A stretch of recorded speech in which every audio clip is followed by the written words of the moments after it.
All right, so this video is about installing the Terrafirma front and rear diffs on a D2. So there's some different videos on YouTube, and a lot of them are like, oh, this is easy and such. This is probably the worst project I've ever done on this vehicle. I mean, I've taken an engine out, replaced a differential, I've done head gaskets. This was the biggest pain in the butt. So here's the problem. First of all, this thing, and I'll show some clips. This one didn't really meet up here, so I had to pull it to get into here where you're tightening these bolts. It's a complete pain in the butt. Let me see if I can get a better picture there. It's so tight in there, you can't get your finger. So what I would suggest is put the top plate on first, don't tighten it all the way up, let it have some play, and then get these bolts together, and then do this bolts on the back. Complete pain. These are 13 millimeters, up top's 13, and the ones that they didn't have, I had to, the holes were there, but you had to clean out the holes, 15 millimeter. I don't know why the instructions say you might need a 9/16, maybe some older versions of the D2 or D1 or such, I don't know. Needed them, but you don't need a 9/16. Okay, so installing the Terrafirma diff plates.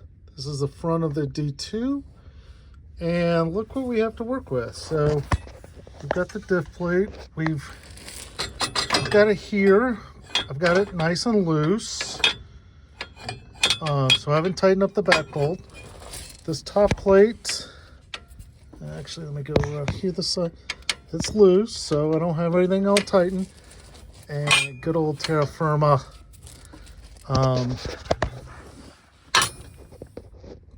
The holes don't line up, so now we have to manipulate it somehow and bring those in together so everything meets. So just what it is, what it is. So I ordered the front and the rear. This is one I just had on. Maybe I got them switched up because the box, everything was all together. It looks like they're the exact same part. So I'll try this one, but I don't think that's going to make any difference. Looks like it's the exact same part. So the top plate did not make a difference, and this is my solution to bring those two plates together.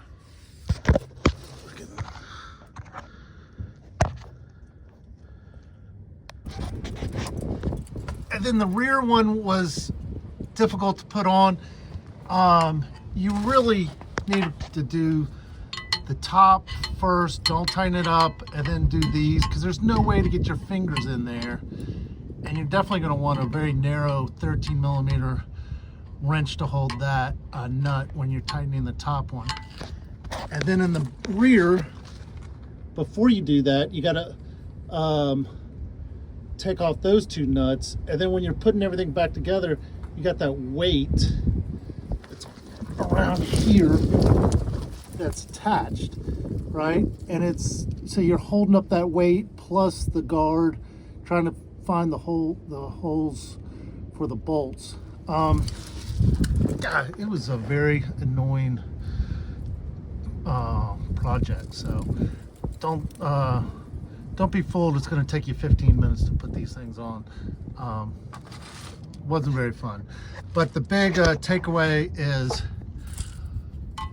put these bolts on first before you do the rear, and so you can have a lot of, let it swing up, because you see it's really tight to get your fingers in there. So it's almost impossible to do it. So again, do the front plate first, then these bolts, and then do the rear bolts. So that is the tip and the pearl for watching this video.